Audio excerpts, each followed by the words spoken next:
Hello and welcome. This is The Raven by Edgar Allan Poe on Halloween night. Once upon a midnight dreary, while I pondered, weak and weary, over many a quaint and curious volume of forgotten lore, while I nodded, nearly napping, suddenly there came a tapping, as of someone gently rapping at my chamber door. "'Tis some visitor," I muttered, tapping at my chamber door, only this and nothing more. Ah, distinctly I remember, it was in the bleak December, and each separate dying ember wrought its ghost upon the floor. Eagerly I wished the morrow, vainly I had sought to borrow from my books surcease of sorrow, sorrow for the lost Lenore, for the rare and radiant maiden whom the angels name Lenore, nameless here for evermore. And the silken, sad, uncertain rustling of each purple curtain thrilled me, filled me with fantastic terrors never felt before, so that now to still the beating of my heart I stood repeating, "'Tis some visitor entreating entrance at my chamber door, some late visitor entreating entrance at my chamber door. This it is, and nothing more." Presently my soul grew stronger, hesitating then no longer.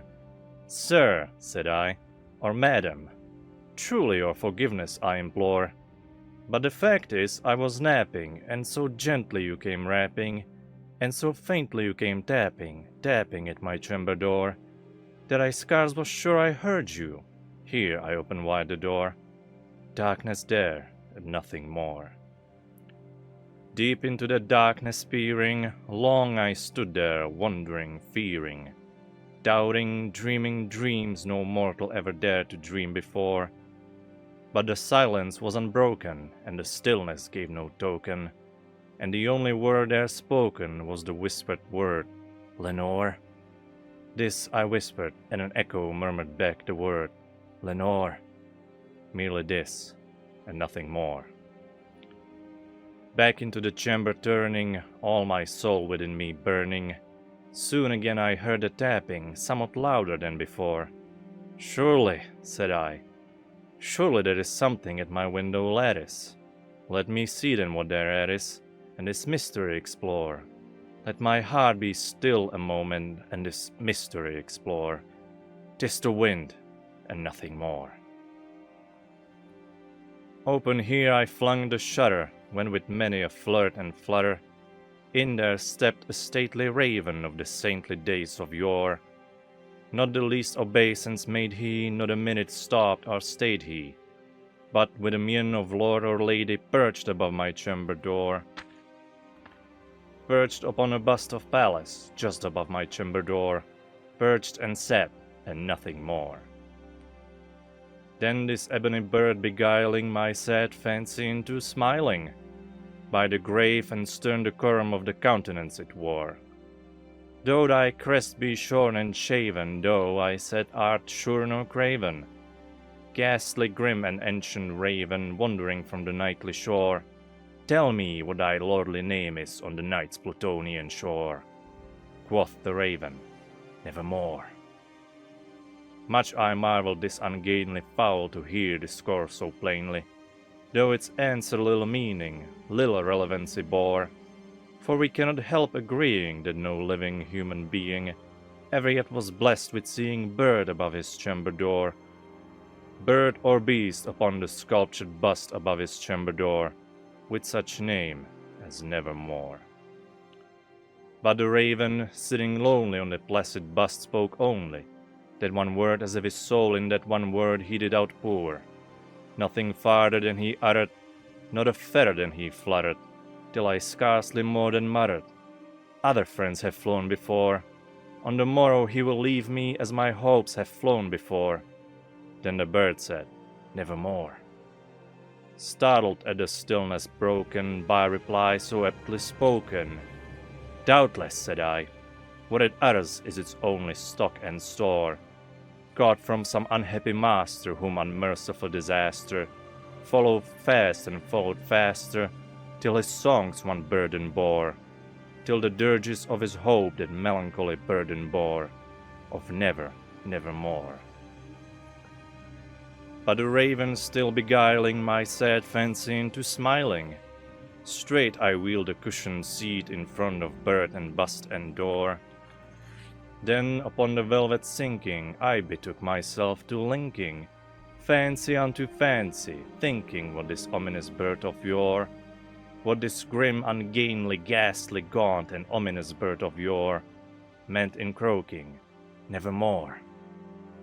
This I sat engaging in guessing, but no syllable expressing, to the fowl whose fiery eyes now burn into my bosom score.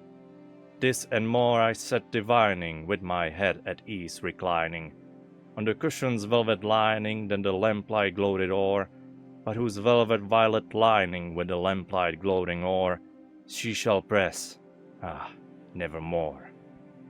Then, methought, the air grew denser, perfumed from an unseen censer, swung by seraphim whose footfalls tinkled on the tufted floor.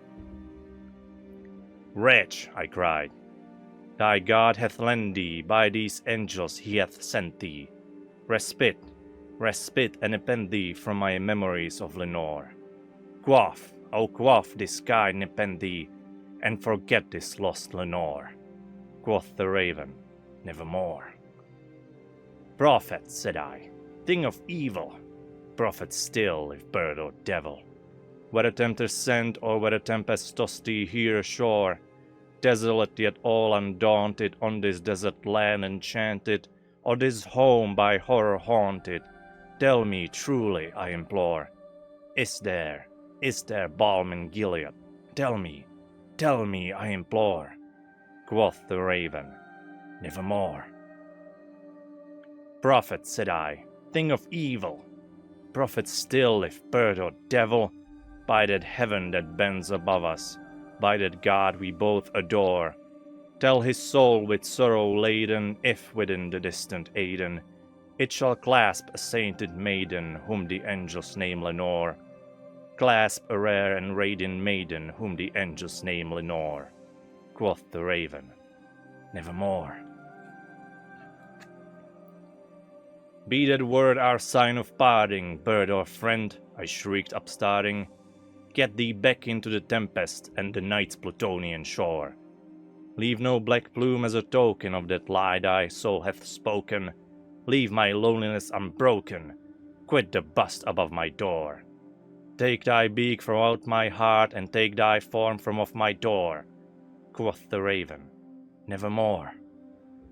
And the raven, never flitting, still is sitting on the pallid bust of Pallas just above my chamber door. And his eyes have all the seeming of demons that is dreaming, and the lamplight o'er him streaming throws his shadow on the floor, and my soul from out that shadow that lies floating on the floor shall be lifted nevermore. Happy Halloween.